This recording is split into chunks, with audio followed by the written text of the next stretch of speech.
Are we on? I'm glad you're here to do this. No, they're all dead. They're all dead. All the things are asleep. Kristen? Push the little Push the button on the right. Okay, and then swipe up. We timed out. we timed out. There you go. Okay. Do I need to wait? Nope, you were good. Okay. There you go.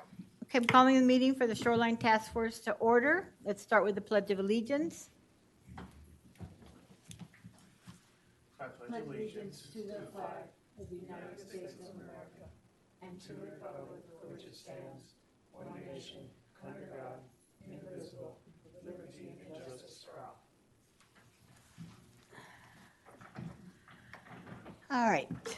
Before we begin the meeting, are there any public comments from the members? Carol? Mike, anything? Public comments? No, the beach is looking really nice. There's lots of visitors on it, and everybody seems to be enjoying it. The signs that are out there are really cute. I like the new Carl and Steve, was it? Those are the only two I think I've noticed. But they kind of gave it a more of a, if you haven't seen them, they have the name and then they have kind of a little educational theme to them.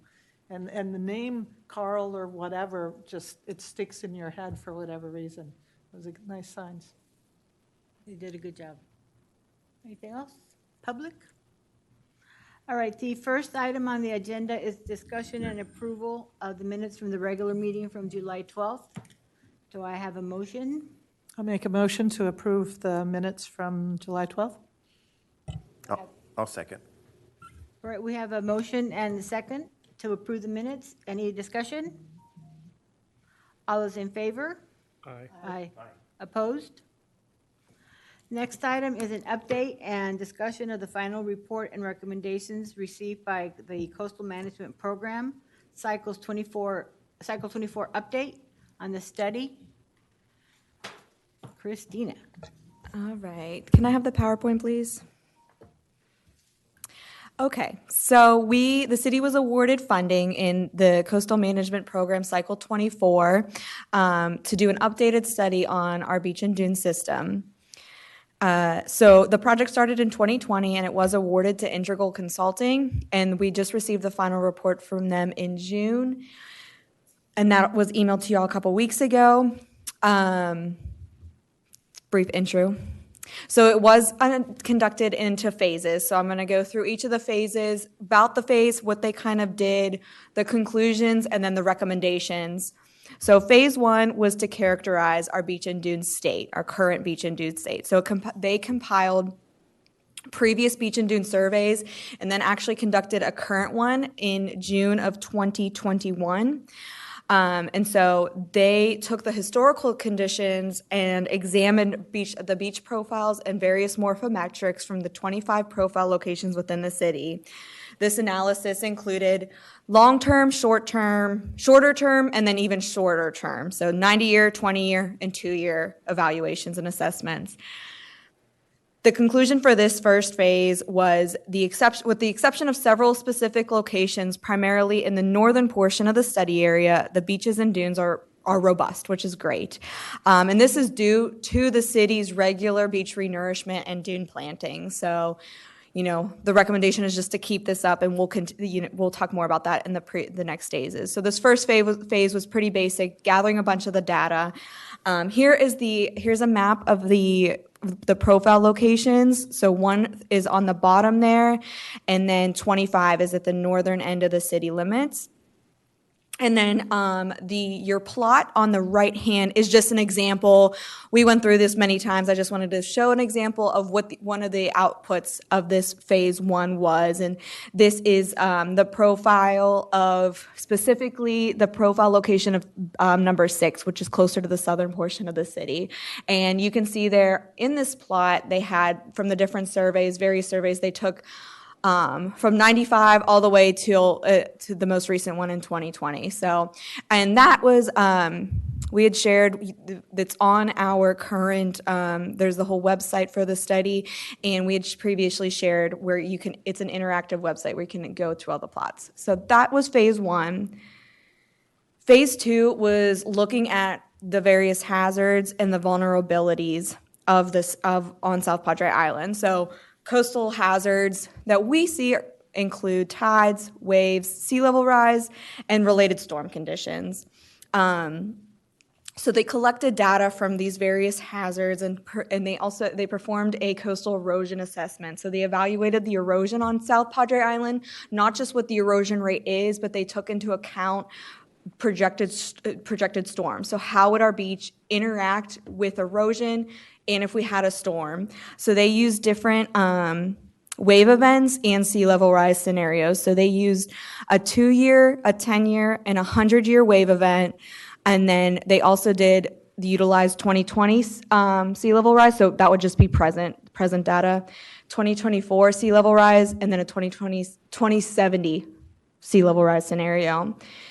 In conclusion, the predicted wave impacts for most of the simulations are along the lower beach face, causing erosion or accretion at or near the shoreline, and the dune toes not being eroded in most cases. So this further proves why we need to have a good width of beach out there to protect our dunes, and then if needed, that's when the dunes come into play. So impacts to the foredunes were more common in the northerly profiles, which I think we all kind of know already, since that is where our beach is the narrowest. Additional conclusions from this phase included, so the largest shoreline position retreat was predicted at CBI 24, profile 24, which is the most northern profile of our, that was looked at. And they also saw as material eroded from the foredune and lower beach, it actually was deposited offshore. So really what they were seeing as they did these different models was that the sediment is just really being redistributed throughout our system. So if it was lost, they typically saw it gain in our offshore bar system. Overtopping of the foredune occurred along multiple profiles and mostly during the 2070 sea level rise scenarios. And the largest changes, both erosion and accretion, sorry, do not necessarily occur during the largest storm events. So, and then the beach width increases are primarily a function of progradation of the shoreline from either erosion of the foredune or having sediment be deposited from either cross-shore or long-shore transport. So again, we're going back to that sediment's really just being redistributed throughout our system. The recommendations from this phase include maintain a robust primary dune. The current practice of lowering dunes does not help, as I think all have known. That's going to increase overtopping of the dunes. So when we have a storm or a high tide, if we continue to lower our dunes and have lower elevation throughout our dune system, they're going to be more vulnerable to be overtopped by that surge, and again lead to more dune erosion and potential inland flooding. Wide beach and wide high dunes are optimal to mitigate inland flooding, and then minimum dune elevation of 12 foot. So that is higher than and they use that number because it's higher than the largest predicted wave run up through the models that they did. And then they accounted for a 10% safety factor. And so that 12 foot is what they're recommending should be maintained so that we have the most resilient system. A few more recommendations from this phase: minimum width of 200 beach width, although of course we always want greater. We understand, I think we all know that this is hard to maintain, but we should try to do this as much as possible, which the city's already really great about doing beach renourishment when we can. Another big recommendation is having an intact continuous dune system. So, walkthroughs, trying to eliminate walkthroughs, doing walkovers instead, and then combining those walkovers. Again, here's the profile locations. So here I did again a few examples of what the outputs from the modeling of this phase was. So on the right there, this is the 2-year storm scenario with at the top, it's the present sea level rise to 2020. The middle picture is 2040 sea level rise, and then the bottom picture is with the 2070 sea level rise. And it's probably hard to see, but the gray line is current profile, and then it shows you after a 2-year storm where that sand would be redistributed. And then Can I ask a question on, what's on these also on the bottom axis? What is that? the distance from shore, So, the cross shore distance. So you have the green line is your mean sea level, your mean sea level, sorry. So that's typically where the sea is at. So above your green line right there is where I don't know if you can, well, the numbers on the bottom axis where it goes from 4,500 feet out to 2,000, what is that? What are those, says cross-section, cross-shore distance? I couldn't figure out what those numbers, with this arm. because on the other ones, it went from 0 out to. Yeah, 1,000 feet. I'll look back at that and I'll let you know. Yeah, because I'll look back at the full report because I just had copied these this morning. Can I have the PowerPoint again, please? Yeah, let me look back at the report and I'll get back to you, Todd, on that. But on the right, or sorry, on the left here is if it were a 10-year storm, again, with your present, your 2040 and your 2070 sea level rise, and then on the right hand is a 100-year storm. And so this profile, again, this is one of our most northern profiles that was looked at, was predicted to have the largest decrease in beach width, and that's resulting from shoreline position retreat. Out of curiosity, do we know the average height of our dunes right now? Do we have any that are even close to 10, 12 feet? Oh, I think most of them. I don't know if it's on the books or on record if there is an average, but I would think that most of them probably are near that right now. Okay. And I'm sure it states in the surveys, and I can look back at that as well. Just, yeah. Your dune isn't really considered like a mountain. It's from the shoreline, what it gradually goes up to. Am I correct in that? Right? It's not like the mound that's up in the grass. Green. It's from the shoreline all the way to the peak. Is that correct? I'm a little confused by your question. So your dune, it starts with the foredune. You have your foredune, which is at the very first dune at the closest to the beach. And it's the whole system, your dunes. Right, it's everything But that's dry. talking about the 12-foot elevation, yes, it would be It's the everything elevation that's of the top dry of the. up. Phase 3, so this is where they did an adaptation strategy, and these are considered, the strategies that were considered for this project focused on beach and dune maintenance and enhancements and policy changes arising from what was found from this study. So adaptation to coastal erosion and sea level rise along the coast will require multiple approaches over time, and these can include either policy adaptations or physical adaptations. So the conclusion was reviewing current city programs and policies associated with risk reduction is the first step to identify potential short-term adjustments to alleviate or eliminate risks. And some of the recommendations from this phase included beach and dune monitoring program to identify when the specified triggers have been exceeded, and results of this study provided the following triggers. So primary dune elevation falling below 12.5 feet, or a beach width narrower than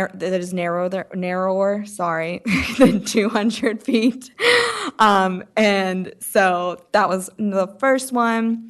And a lot of these the city is pretty good about doing. So place BUDM offshore if onshore is not feasible, which we do right now. And that in this study has shown that placing that even offshore, when we have wave events and things like that, the sand is redistributed throughout our system. Convert dune walkthroughs to walkovers. Dunes that have been completely removed should be reconstructed and planting, which we do encourage and which actually is required right now from city ordinances and from the Texas Administrative Code.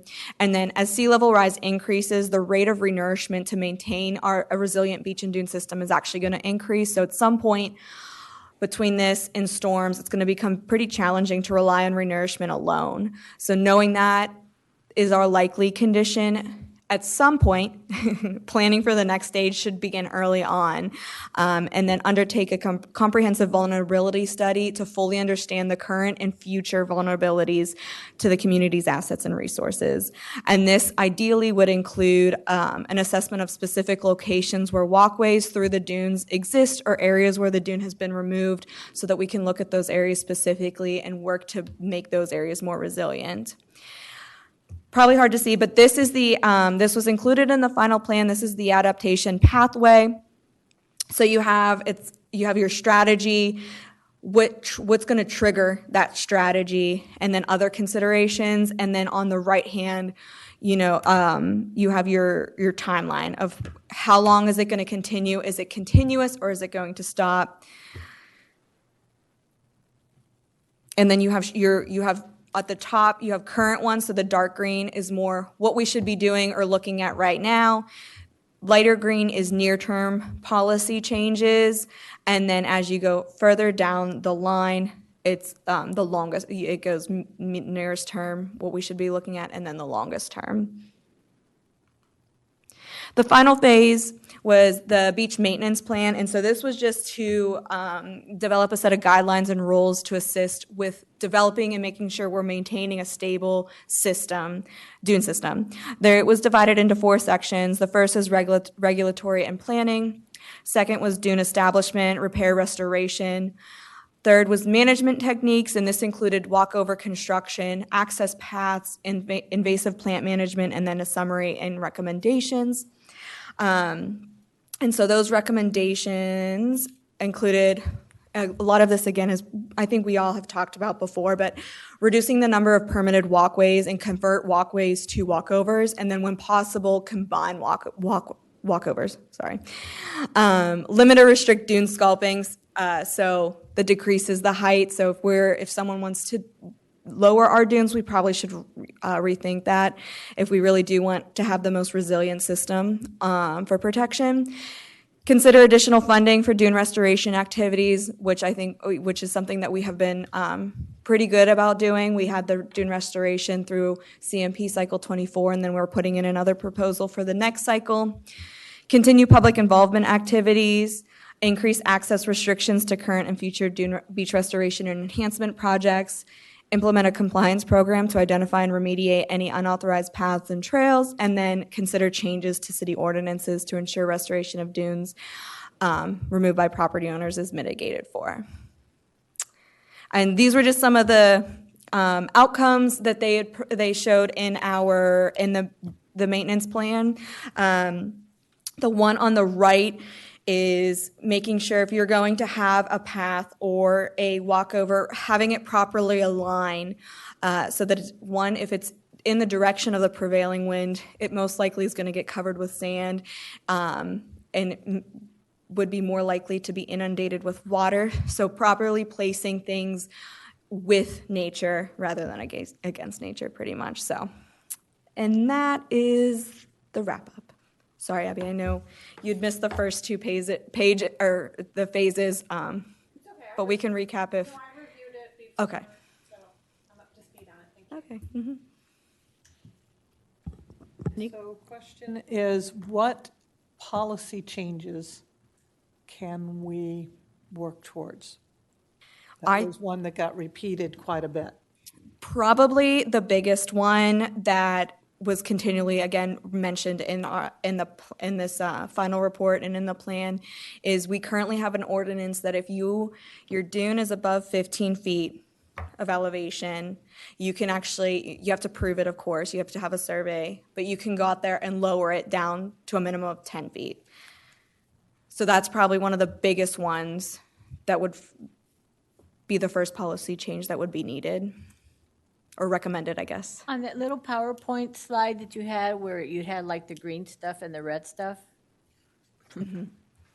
Can you pull up the slides?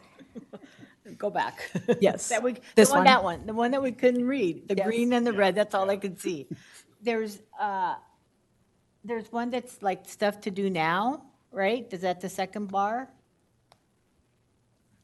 It says modify ordinances. Are those the next steps for us? That would be a near term, something that, yes, should be starting, that we should start looking at now, so that in the future, it's already done and we have that checked off. The third row, right?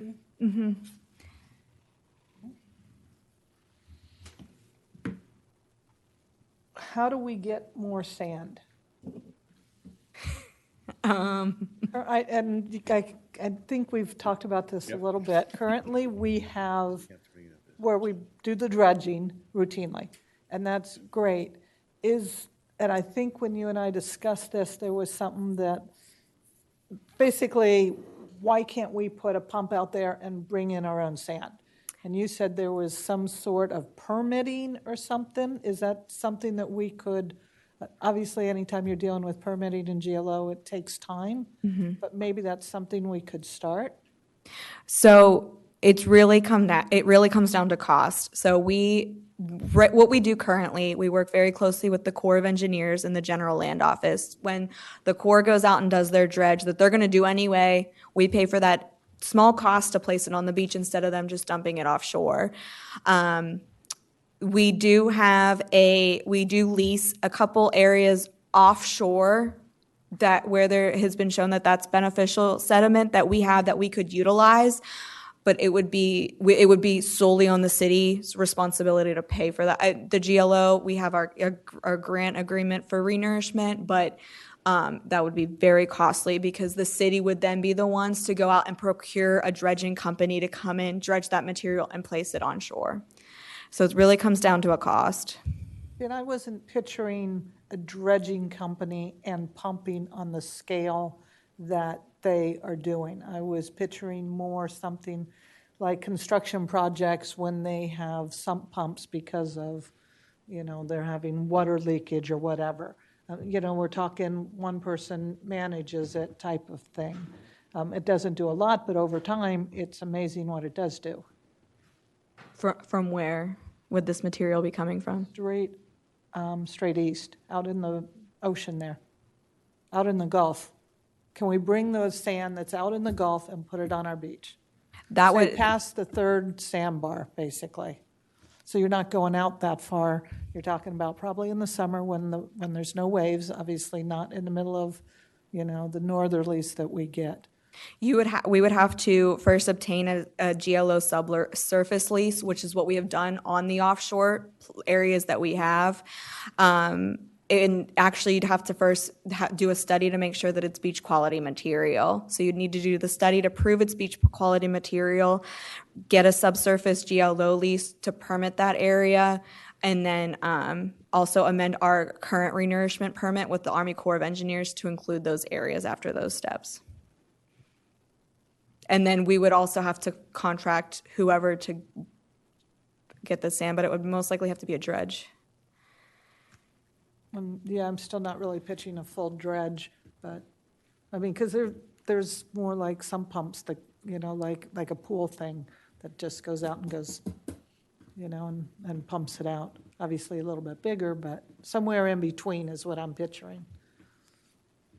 It gets pretty deep out there. I don't know if that would be feasible. It's 10 to 20 feet only. It's not that deep. I'm not talking about going out maybe as far as you're thinking. I'm just saying, past third or fourth sandbar there. I don't before the wave breaks. Is it something that we could, or that you could kind of just look at, maybe? So we had looked at something with the Corps of Engineers. They did a brief trial project up in Galveston where, I forget what it's called, but it passively collects sediment. They put it right where they had put it up in Galveston, right where the waves crashed. And it passively collects sediment and pumps it up to an upland location where then you could truck it to where you needed it. That's something that has been discussed and would be essentially a part 3 of the regional sediment management plan. So the particle tracing with the Corps was first. We just did the regional sediment management plan, which looked at everything, and we had discussed how this would be a phase 3 kind of. So that's probably something that would be close to what you're thinking of. Yeah, that's kind of closer to what I'm thinking. not quite the huge expense, not the big barging company, but something that starts moving, something that we can reach, you know? We can look into that, right? Okay. Any other questions or comments?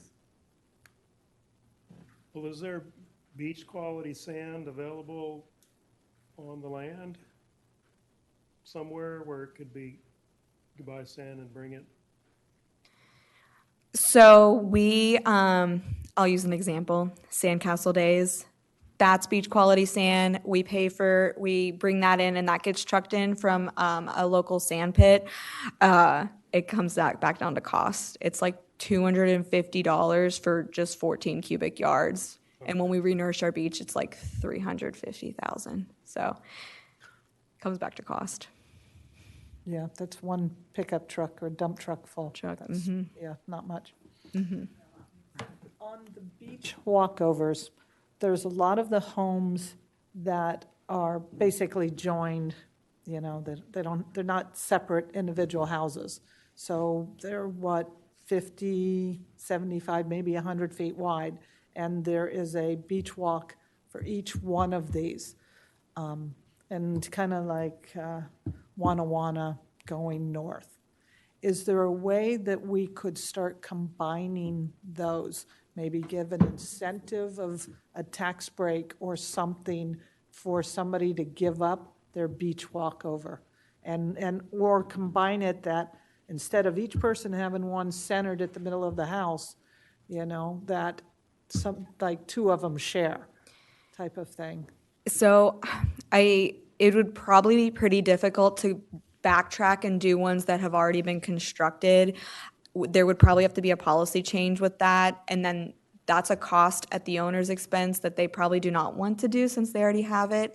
But moving forward, and you mentioned the area north of Wannawannas, there's actually just right in that area, there are the few where they each have their own walkover, but there's also, I forget if it's north or south of that area, where I think it's 4 houses, 4 homes, but 2 buildings, and they combined. They have their own entry. So there's 4 entries, and they come out and then they meet. And so that would just be something moving forward to when we do get permit applications, looking at what walkovers are near the property, and requesting that they tie into those walkovers or something like that. When we had that study a few years back, that was one of the big recommendations, is to reduce the number.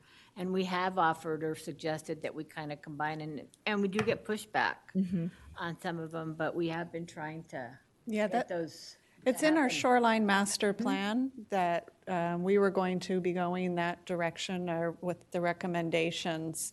But I feel like each beachfront property is so uniquely different. So it's really hard to apply a uniform rule because everybody has a different layout with that, or, you know, relationship with their neighbor, or they already have the existing pathway. So I think that's been part of the difficulties of trying to make it uniform across the board. Is there some sort of an incentive that we could explore? Let's say 2 people would get, you know, if you do this, you would get a tax break. I mean, that, and basically you're reducing one, so. I would have to ask. I'm not the person to give an answer on that. Right, obviously you can't give an answer, but it Yes. might be something that we could explore, you know, because if there is a cost, you know, the homeowner would want it offset. But it's a win-win for everybody if we do that. Well, I think that's part of the benefit of the study is presenting the knowledge and the information to the beachfront property owners and other residents of the island. You know, the more knowledge they have, that we hope it will help them, guide them in their understanding and their decision-making, so when they have future plans, they can look at the studies that are saying, this is, you know, what we recommend. Yep. I agree. All right, anything else on this? All right. Thank you. Awesome. Next item on the agenda is to reschedule the August 9th meeting. So we can keep it on the 9th. We're asking if we could bump it up, if you guys are okay with that, to an earlier time. We have a meeting up in Corpus at 6:30 that evening, so we'll need to leave by like 3. So if we could have it at 1:30, 2, that would be better, if you guys can make it. I personally don't think I am available that day, but I mean, by all means, y'all make whatever changes you need to, and we'll just cross that bridge when it gets there, when it comes to me. Okay. It's a Tuesday. Good I'm flexible. I am. motion. I'll make a motion to update the date for the next meeting To what? to earlier 1:30. 1:30? You want to update the date or the time? What's It's good. better? 1:30 is good.